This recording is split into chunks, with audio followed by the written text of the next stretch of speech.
Yo, what is going on, Guardians? Hey, okay, this TWAB just dropped, and it is literally changing Destiny as we know it. Like, basically, everything you know about how Destiny is played is getting changed in big, big ways. It's nuts. I gave this a quick read. I want to go over it again with you guys, and we can maybe have a discussion about how this is going to impact everything. But I'm really not underselling this when I say this literally changes Destiny forever. This is crazy. There's a bunch of just quick rundown intro stuff that we'll skip past, and get right into the meat of it. But basically, the gist is this: abilities are kind of superseding gunplay in too many instances. They want to change that. They want to focus on gunplay. They want to rein in abilities, but they also want to have more control over these abilities. And one of the biggest things, biggest takeaways about this whole TWAB is that instead of trying to figure out how we can make all supers and abilities equal in terms of their strength, because they all have the same cooldown rates. Like, for example, a flux grenade has the same cooldown rate as a vortex grenade, but they might not be equal in terms of their power output. Similarly, a hammer of soul super cools down at the same rate as a well of radiance. So yeah, all of us is saying, listen, we want to have more control of these things. Instead of making everything equal in terms of their power, what if instead everything is assigned its own unique cooldown rate? So then your build crafting changes, okay? Because now Well of Radiance is going to cool down faster than any other super in the game. So you're like, well, I could use Hammer of Soul because it's a really strong super, and I could get, or Bottom Tree Dawnblade, and get my 7th column. But I'm gonna pop more supers and have my super up before anybody else if I choose to run Well of Radiance. So it's not as powerful, but because it's not as powerful, you're gonna get it more frequently. You're gonna get it faster. And the same thing applies to melee abilities, grenade abilities. Everything is getting reworked so that each ability is assigned its own cooldown value based on how strong it is. So your build crafting is gonna change. You're gonna think to yourself, maybe I want to throw 3 firebolt grenades for every one time my enemy is throwing a flux grenade that's now going to one-hit kill.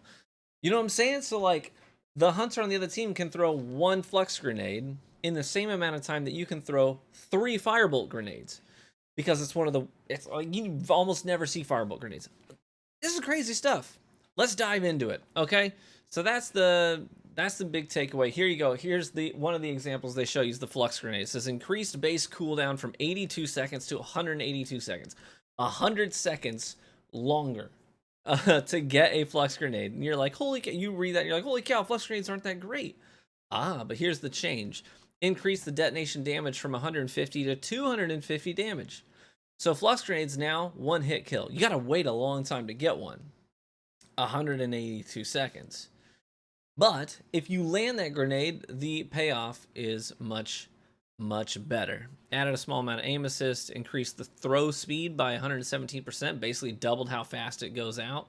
Now 6 to all surfaces. This is big.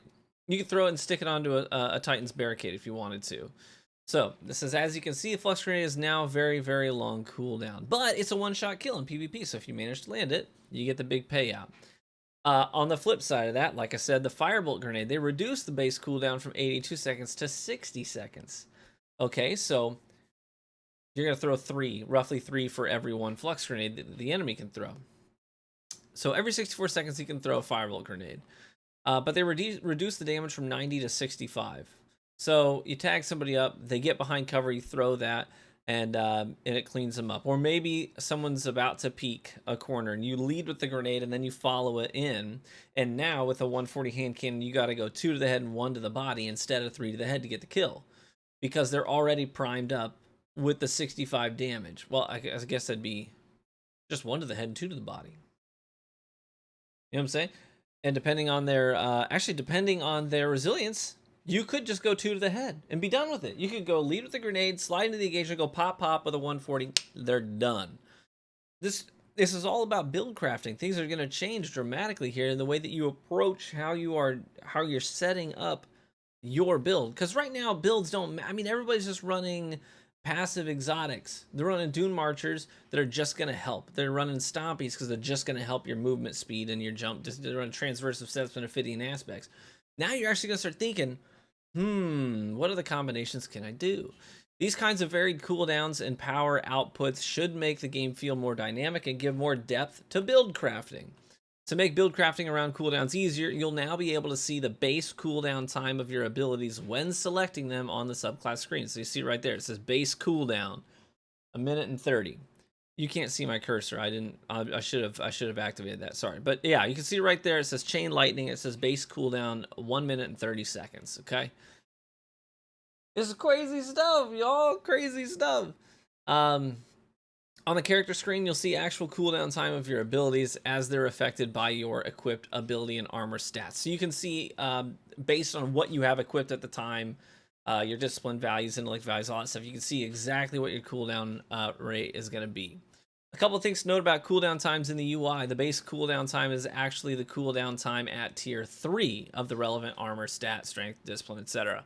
This is because the system technically penalizes you for tanking your stats below tier 3. So you want to have everything at tier 3 or higher. In which case your cooldown would be longer than the base. We're looking into updating this to be more intuitive in a future release. Cooldown times for class abilities are not currently displayed due to a technical issue. We plan to fix this in a future release. We've been calling this the Variable Ability Cooldown System. The Variable Ability Cooldown System. And we think it's the beginning of a big change for the Destiny sandbox. I agree. It's a foundational change in preparation to move the light subclasses over to the subclass 3.0 system that Stasis currently uses. For the 30th anniversary, we're using it to change the cooldown of nearly every ability in the game. One of our design goals this year was to reduce the amount of ability spam in the Crucible and put the focus back on gunplay. To this end, we've made ability cooldown times longer on average than they were before.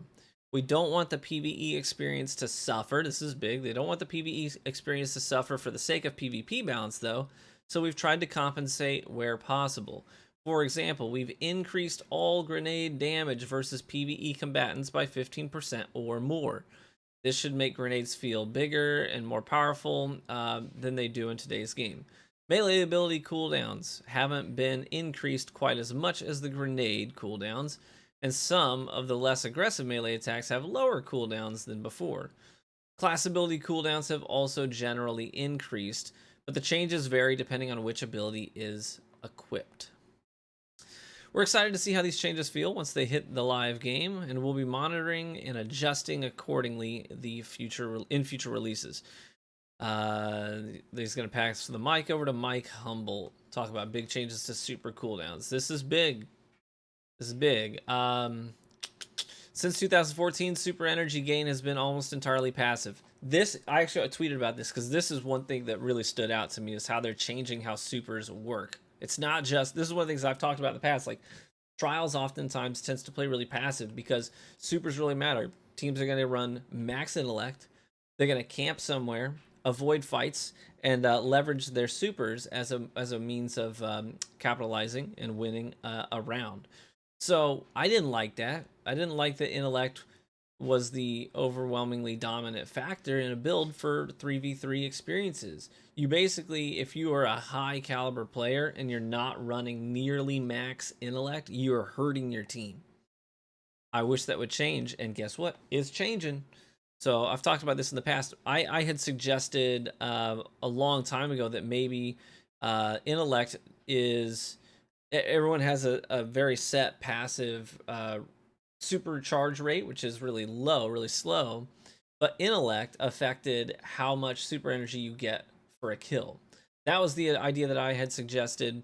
It's not perfect, but it would make it so people had to get out there and fight. If they want their super, they have to fight in order to get it. That was my idea. Their solution to this was better than my idea. We'll talk about. I don't know why I didn't think of this, honestly. I should have thought about it, but I didn't. But here we go. Your intellect stat dictates how quickly your super regenerates, with a few other elements like orbs of power, armor, and weapon perks, and defeating targets as active sources. This system worked well for a long time, but has issues Now that the game has grown and more obvious as the game has evolved, and overall player skill, especially skill in evaluating how to play around their character build, has increased. Example, in high stakes game modes like the Trials of Osiris or Survival, where each life is precious, passive play becomes more common as players sit back and wait for their supers to close out a tied game. In general, we want the most efficient way to gain super energy to be actively engaging in combat. That doesn't mean you need to win every fight, but we want you to try. And this is why their idea is better. Here we go. To get us closer to that goal, we're making a big change to the system. Super regeneration will still have a passive component scaled by your intellect stat, but at a significantly reduced rate. So intellect stat is going to dictate how fast you passively get your super, but it's not going to be your main source of super energy. On top of your passive regeneration, you will also gain super energy by dealing and taking damage to or from opponents. Both giving and receiving damage helps charge your super. Okay? Now, it's not all equal. Those sources of damage are not all equal in terms of how much super energy you get. But even if you're not playing well, even if you're not getting kills, if you're inserting yourself into the fray, into the action, you're going to get super energy faster. So the person camping is not going to get super energy as quickly as the person who's out there involving themselves in the fights. Here are a few key goals for this new system. In PvE, super uptime should be relatively unchanged for the live game, if not slightly higher. We are pretty happy with the frequency of supers in most PvE content. We really don't want to mix that up too much, right? Everybody should get at least one super in a 6v6 match that goes to the score or time limit as long as they engage in regular combat. Expression of power through using your awesome space magic is a core part of what makes Destiny special, and we're not looking to change that. We think the cadence of supers in 6v6 modes is slightly too high, but we don't expect a dramatic change in super uptime for most players in playlists like Control or Iron Banner as a result of these changes, to set you at ease there. Supers should be less frequent in 3v3 modes than in the live game, where 2 supers per match is a fairly regular occurrence. These modes are about expression of player skill. We want that skill to be primarily about team coordination, positioning, intelligent use of your abilities, and, first and foremost, gunplay. While there is absolute skill in outmaneuvering active supers or playing around super uptime, supers in general are purposefully designed to be accessible power fantasies for all players, and that inherently creates asymmetry that we need to account for in more competitive play. Primary weapon play should have a noticeable benefit in super energy regeneration, okay? Primary weapon damage is going to give you more bang for your buck in terms of getting your super up, okay? With this new system, we are scaling energy gains up and down granularly based on the source of the damage, both outgoing and incoming. Outgoing primary weapon damage has a significantly higher return of super energy per damage point than any other type of damage. Different supers should come online at different times in a given match, and your super of choice should have an impact on how quickly it generates. Okay, so that's moving on. But real quick, primary damage is going to be the best source of super energy in the game now, okay? If you want your super up fast, get out there, shoot stuff with a primary weapon. Sound good? That sounds pretty good to me. I mean, there's some stuff in here that's like, it's not perfect, but is it an improvement? It sure sounds like it. It sure sounds like it. To reiterate what we mentioned, this is moving on to the supers. To reiterate what we mentioned above, we have always lived in a world where nearly every super in the game shares the same cooldown, regardless of their efficacy in a given game mode. Now that we have made foundational changes to differentiate cooldowns per individual ability, we want to address the super o'clock issue in the Crucible, where 3 minutes into a match, 12 supers are simultaneously popped and chaos ensues. Yes, this is the worst part of the match, in my opinion. We also want to open up build crafting space, where your super's cooldown time is an important element in your decision making beyond how high you want your intellect stat to be.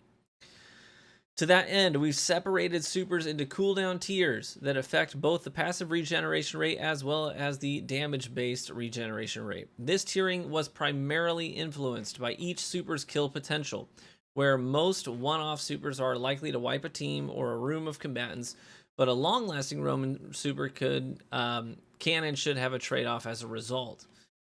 We've also taken into account the general potency of the subclass kits where possible. For example, later we'll discuss Shatter Dive and changes we're making which impact how effective the Revenant Hunter is in the neutral game, causing us to shift some of that potency to the super's uptime as a result. Yeah, I already saw people complain about this. They're like, Silence and Squall is not shouldn't be popped more frequently than almost every other super in the game. Revenants have too much. Listen, they're nerfing Shatter Dive like in a big way. So Revenants do need to have something, right? They gotta have something. Silence and Squall is a really good super, and they're gonna get it really frequently relative to the others.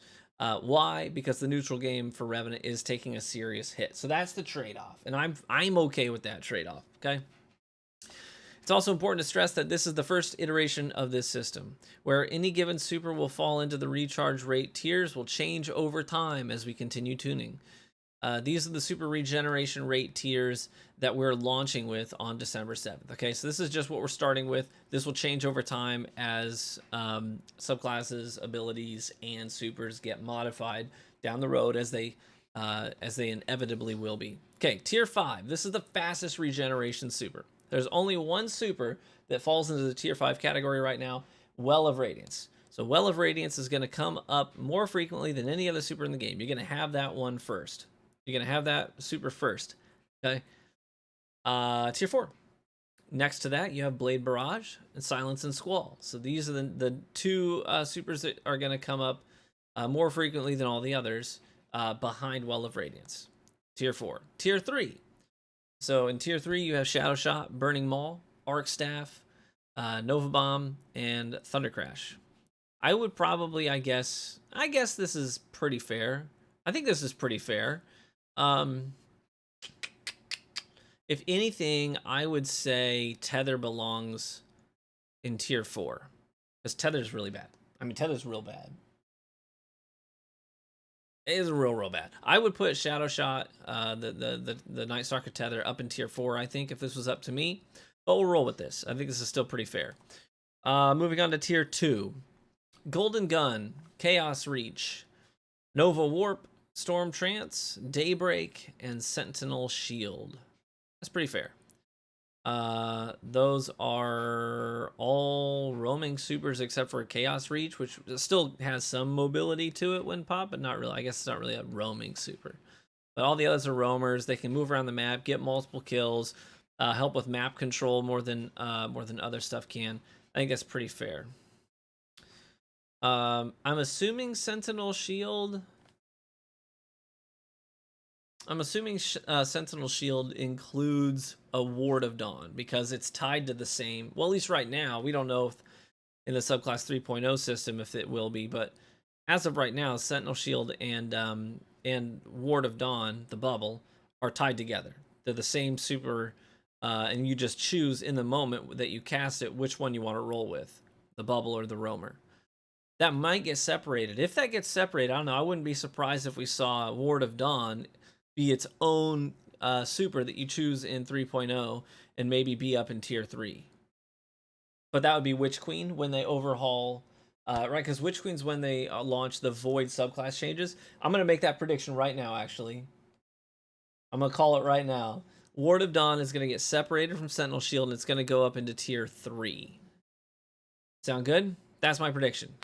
And then Tier 1, the slowest regeneration rate supers in the game are going to be Spectral Blades, Fist of Havoc, Hammer of Soul, Glacial Quake, and Winter's Wrath. The only one there that I think I'd question would be Glacial Quake. I think maybe Glacial Quake should belong up in Tier 2. After it's been nerfed. I mean, it used to be better than it is now, but anyways, overall though, that's pretty fair. These are the super regeneration rates.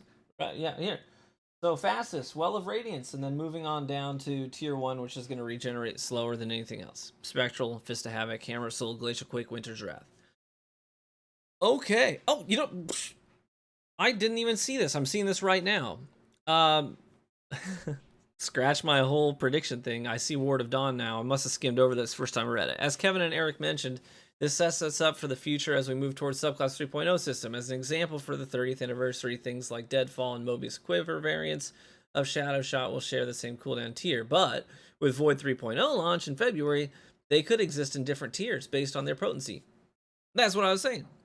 By that same token, Ward of Dawn, which is currently tied to the Sentinel Shield cooldown, will be moved into the tier 5 group as a standalone super.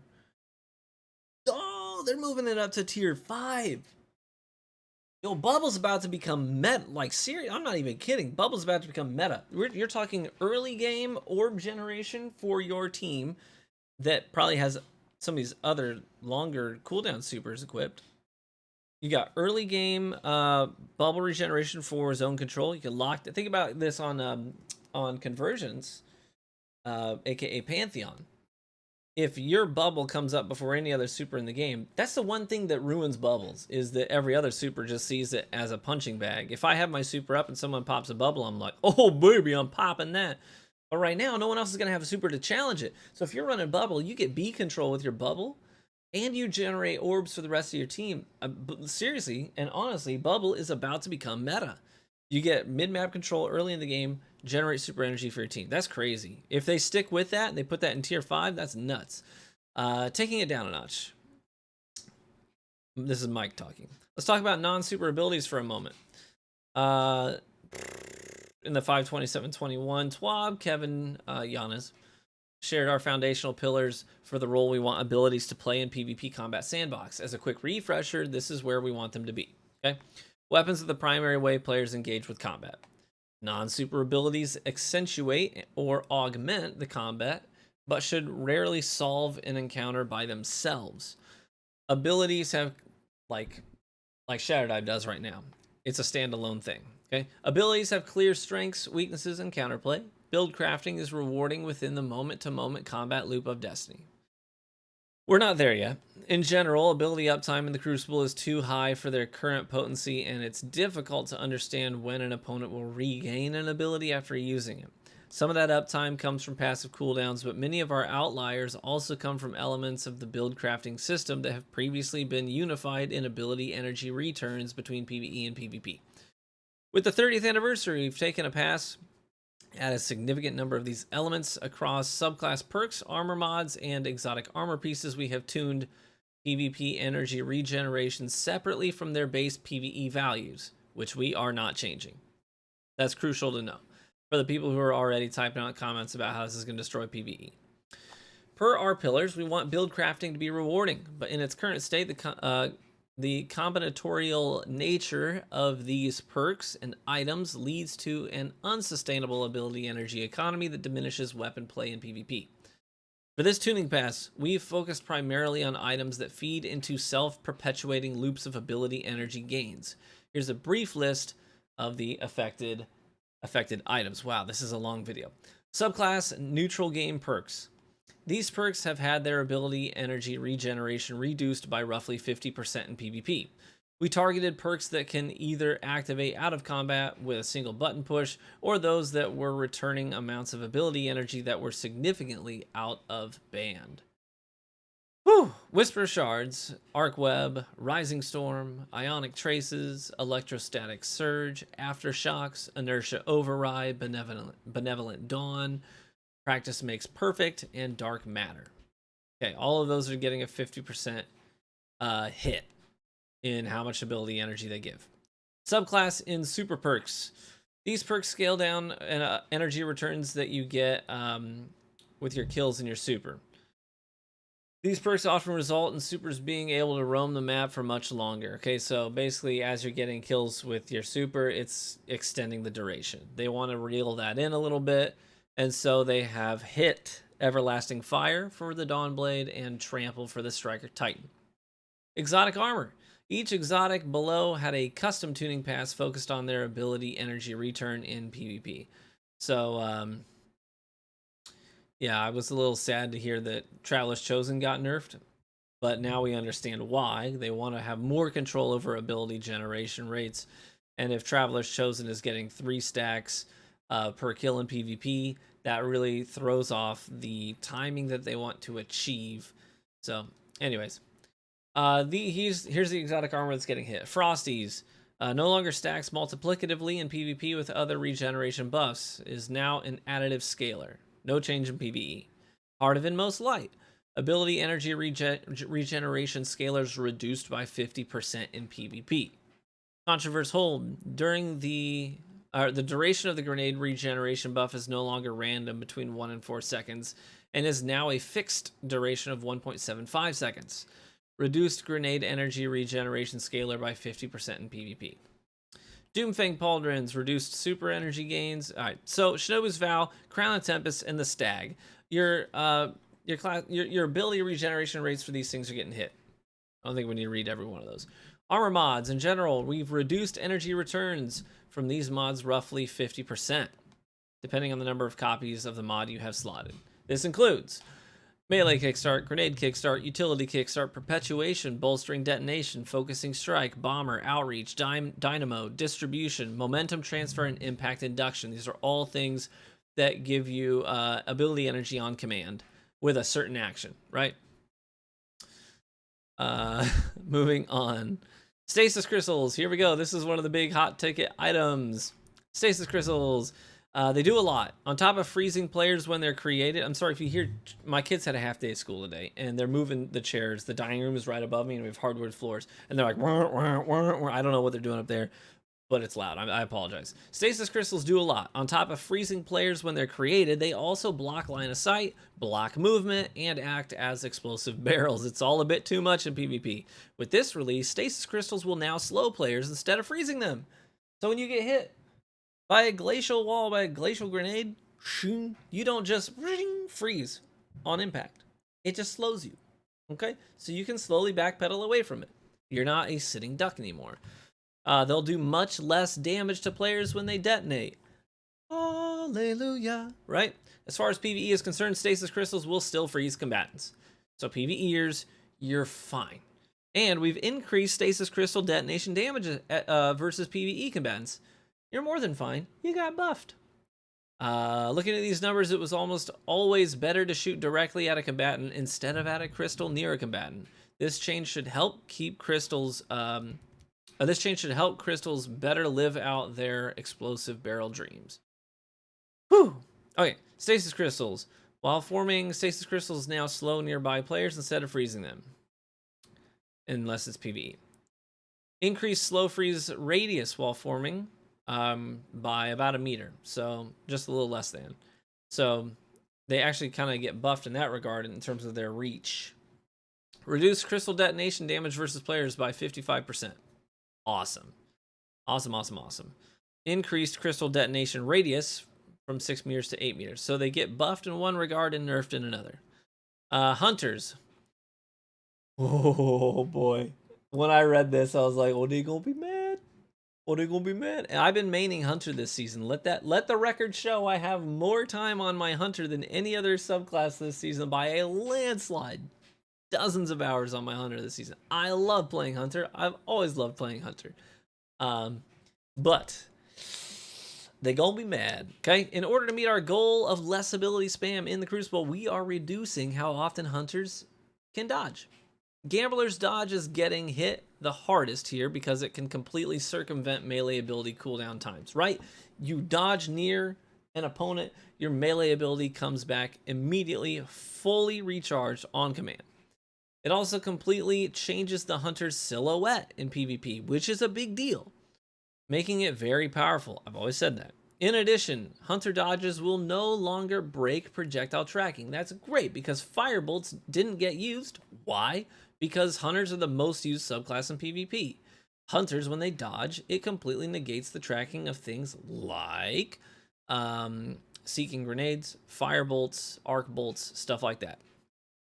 Meaning it's less of a get out of jail free card when a tracking rocket or another slow moving projectile is flying towards you. That's awesome. Hunter dodge no longer breaks projectile tracking. Marksman dodge, tier 10 mobility cooldown increased from 11 seconds to 14 seconds. So you get 3 seconds. Base cooldown unchanged at 29 seconds. Not the same for Gambler's dodge. These things are being tuned separately now, right? That's the important takeaway here. Gambler's dodge, though, tier 10 mobility cooldown increased from 11 seconds to 18 seconds. So 7 seconds longer if you're running max mobility. Base cooldown duration from 29 seconds to 38 seconds. So this means this is a direct nerf to Dragon Shadow too, by the way. That's interesting. So the base cooldown for Gambler's Dodge, the one that recharges your melee, goes up from 29 seconds to 38 seconds. This is crazy stuff. I'm telling you, this is crazy stuff, isn't it? This is nuts. It's completely changing the game.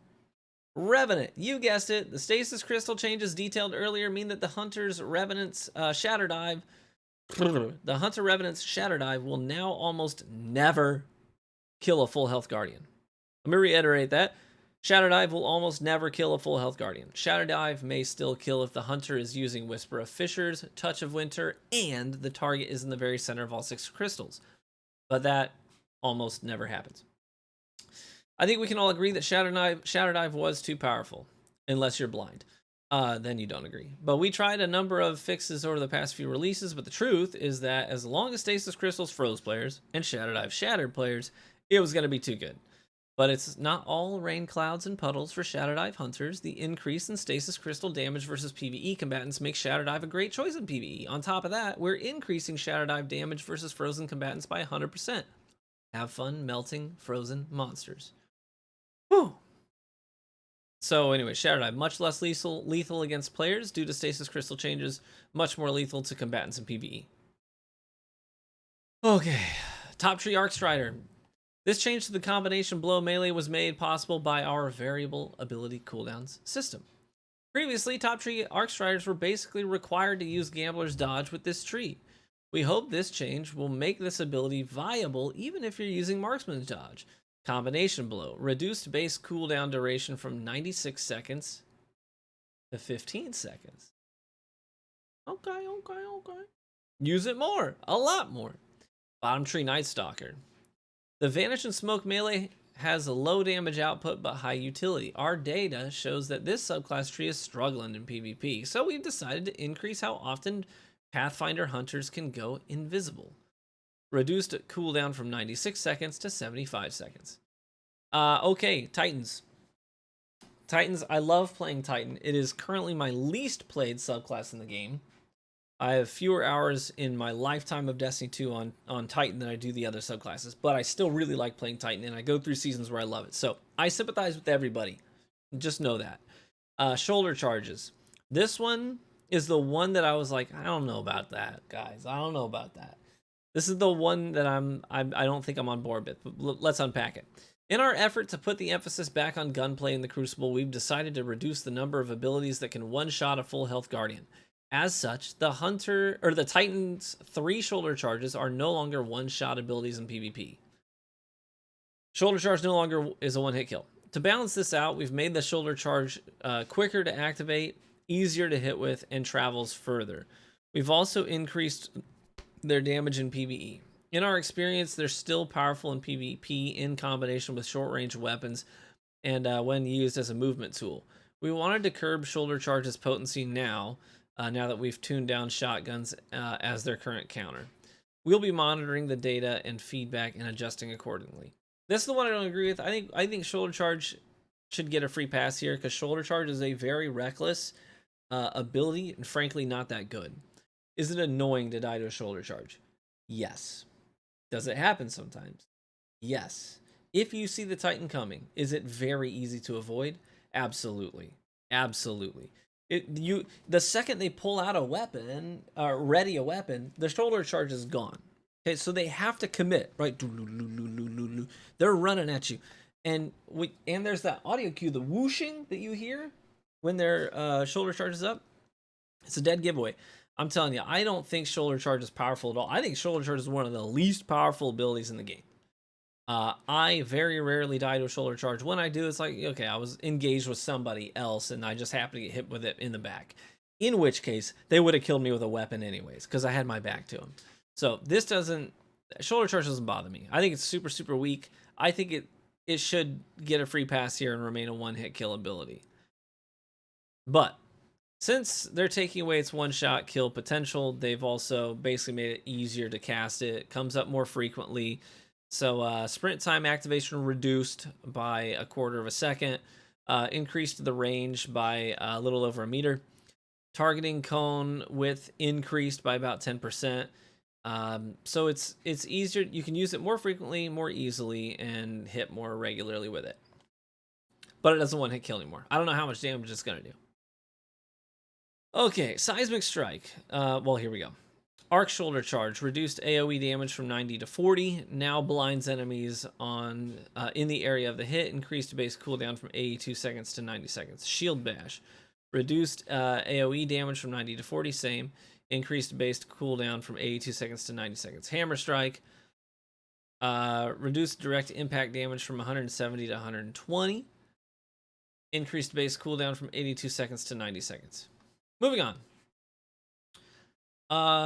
I don't know if we need to hit all of these, but Rally Barricade had its duration changed. Its base cooldown duration from 37 seconds to 32. Towering Barricade, 37 seconds up to 40. So Rally Barricade can be used more. Towering Barricade can be used less frequently. It's only a few seconds. It's really not that big.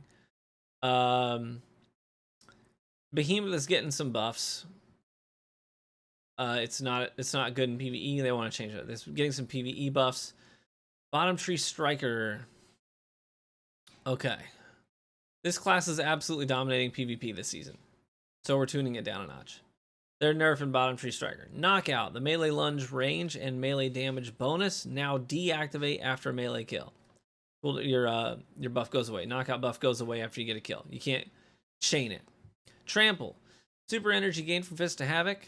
Now decays to minimum amount over 3 PvP kills, down from 7. Frontal Assault Melee. Increased base cooldown by basically 20 seconds, a third of a minute. Fist of Havoc. Heavy slam radius reduced from 8 meters to 6 meters, bottom tree only. So Fist of Havoc, basically you have to be closer on the heavy attack to do damage to people. Warlock. Uncharged melee. Warlocks have been losing slap fights for too long. I agree. Yes, up until now, Warlocks haven't been able to melee back-to-back as quickly as Titans and Hunters, which sucks. I never understood that. I never understood. Why does one class out of the 3 randomly have a longer melee cooldown? You know, it didn't make any sense.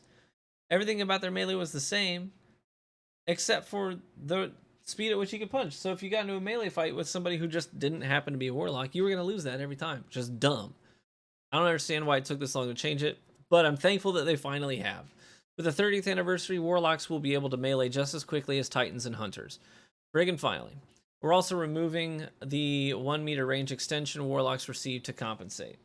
So, it was basically a different melee, and now it's the same. Now they brought it in line with everything else. Okay, we still think the idea of each class having unique qualities to their melee is interesting, but we want to do it in a way that won't cause one class to consistently lose slap fights, maybe someday in the future. Uncharged melee, reduced melee range from 5.5 to 4.5 meters, now matches Hunter and Titan. Reduced suppression time after melee, can be back, you can now melee back to back, like everyone else. Military Voidwalker, basically Nova Orb's getting nerfed. Well, buffed in PvE, nerfed in PvP. Handheld Supernova is not going to one-shot kill players anymore. Okay, Shadebinder. We feel Shadebinder is a pretty good place with a couple of exceptions. One, Winter's Wrath is still the best super for shutting down other supers, and it's not even close. Winter's Wrath must now freeze and shatter other supers twice to kill them, so it's getting a nerf. Basically, it's a feels bad moment when you're not getting your super very often, and when you cast it, you immediately get frozen and shattered. That's aggravating. It takes away the counterplay, because obviously it's just a giant AoE that's going to detonate you. It's not like they had to aim it or use skill. The bolts track you and turn 90 degrees around corners to do so, and then the shatter, they don't have to aim it, it just does it. Now they got to freeze you and detonate you twice if they want to kill you. That's the basic gist of it. Penumbral Blast is basically getting buffed in PvE. Easier to hit that thing. Okay. And that's basically it. That's basically it. Okay. Holy cow, guys. That's a 40-minute a 40-minute video. Are you kidding me? I'm sorry, but that's a ton of stuff that we had to unpack. I mean, this is literally game changing. This changes the way that Destiny is played down to its core experience. There's going to be a lot of learning to do. The learning curve is going to be serious. But I anticipate you're going to see a lot of posts, mathematical breakdowns, more build suggestions and build crafting being shared in the community. These things are going to matter now. So I'm excited. I hope you're excited too. Thank you so much for watching this video and sticking with me through there. If you got to the end, do me a favor. If you got to the end of this video, say so in the comments section. Post a comment down below, and just say, "Cheers, Vanguard made it to the end," something like that. And then I will heart every single comment that says so. That's my vow. All right, love you guys so much. Thanks for watching. Let me know what you think. Catch you next time.